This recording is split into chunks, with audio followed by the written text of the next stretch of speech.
this communication, this episode. Some scenarios. Scenario 1, I'm aware of a Muslim lady, professional. She studied a very good course. She has some 4 biological children with her husband, the current husband. But by the time she married this husband, the husband also has some children from the previous marriages, around 4 of them. Now these are 8, plus the 2, now these are 10. But for sure, as I speak now, when you happen to know what she's going through, you might not believe. During the festive days of Eid, within her circles, there are many things we share in common. As many of us, we are looking for the best place to go and visit. Wallahi al-azim, she was looking for only 10,000 shillings to feed her family. She's a professional. I don't want to mention her professional course because she's a professional. MashaAllah, a beautiful one, well established. But that is the situation. And that situation has not started yesterday. She has been in that situation for like 3 to 4 years because of some economic hardships that the husband has faced. But whenever she talks to me, she says, Wallahi, I'm almost getting weaker because of what I'm passing through. Until when we developed in between me and her a slogan which says, Tijaratan lan tabur. Be patient. You are having a kind of trade in which you will never commit a loss. Be patient. That is scenario 1. A practical one. I'm aware of her, and I might rightly say that I can categorize her among those which Allah says, La yas'aluna an-nasa ilhafa. She's not begging people just because of her dignity. But if you happen to uncover what she's passing through, but this is a lady, when she's communicating to her husband, you could think that actually she's the most happy lady on earth.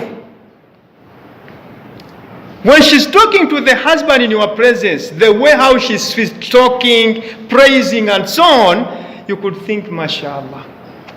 But this is what she's passing through. To me, I feel that she had a good nurturing. She had a good ushering into this institution. That is scenario 1. And may Allah subhanahu wa ta'ala be on her side and improve the status of her family.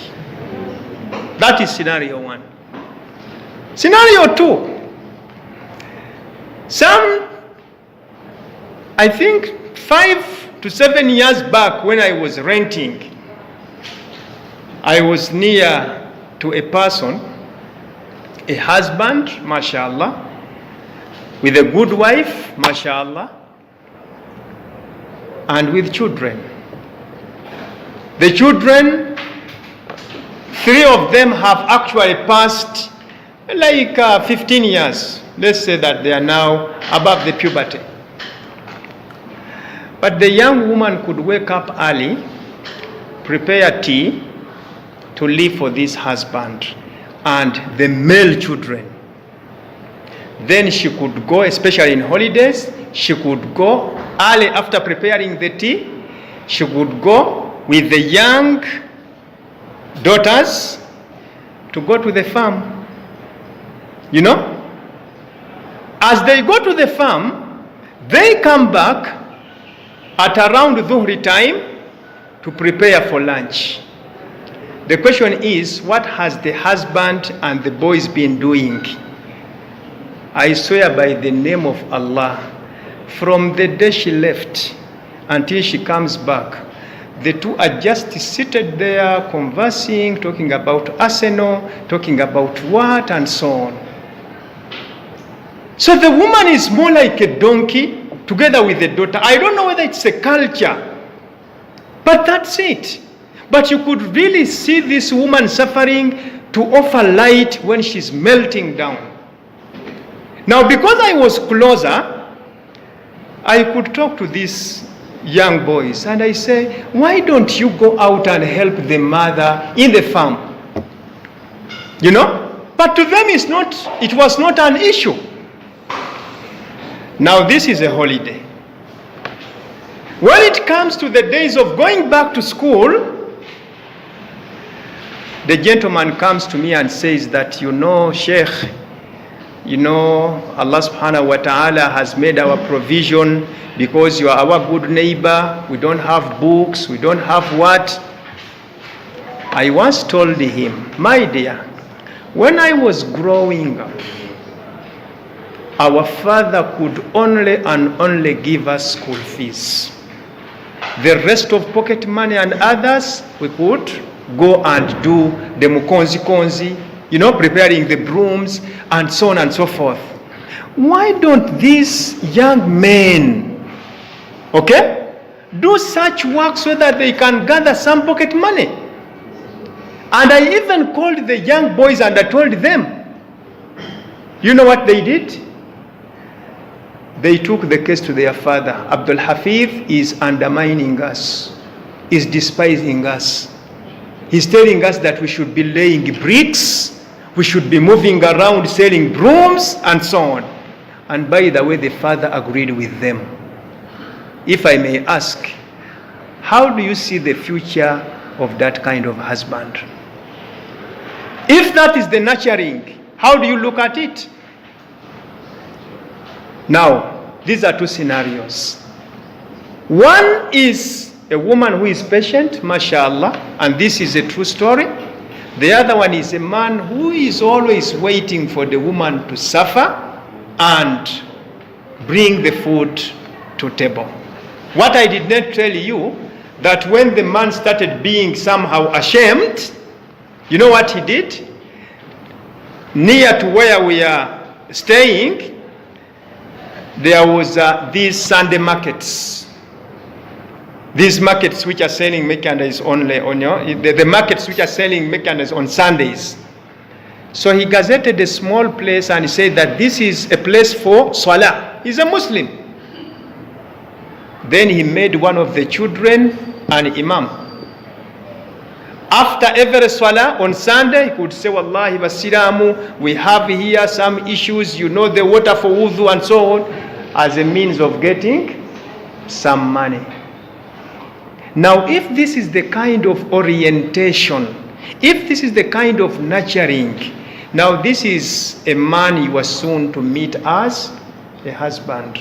Do you think he will stop somewhere and calls you that, what are you missing at home, before he could reach?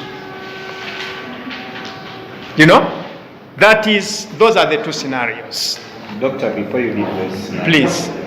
You know, these are great messages which we need to pick. Often, our Muslim sisters, there's two scenarios you've given. The first scenario of a lady who is suffering at home, using all her resources, but to a man who is not appreciating, and this lady tends to cover up the man, the goodness of the man. And now the second scenario of a lady who has decided to be hardworking, and in the context of her hard work, the husband has not realized it. And this is where the sheikhs actually are leaving the gap. And before we go too much in the details, help me to cover this gap. My question is, what should we do? Which message should we leave to such kind of sisters? Our mothers, by the way, most of our mothers are really in this kind of category. They are spending a lot, but the fathers are not actually appreciating. Yes. Sometimes our mothers have decided to cover up our fathers, but our fathers actually are not living it. Why? Because our mothers were nurtured and our fathers were not nurtured. Or Our fathers were nurtured, but our mothers were not nurtured. Yeah. Can you help us bridge this gap? What should we do? Should we suffer? Should our mothers continue to suffer just because Allah will reward them? Should we? It is a gap. It is a ditch which we need really to address. And I want to know your take on such kind of marriages, actually, because significantly in this country they are majority. Yeah. What is your take before we go in the details? Okay. Before we go into details on this particular matter, and my specific matter is, should the mothers continue suffering because for them they were nurtured? Because, okay, we shall be patient, Allah ma'as-sabirin, or there is a message of hope.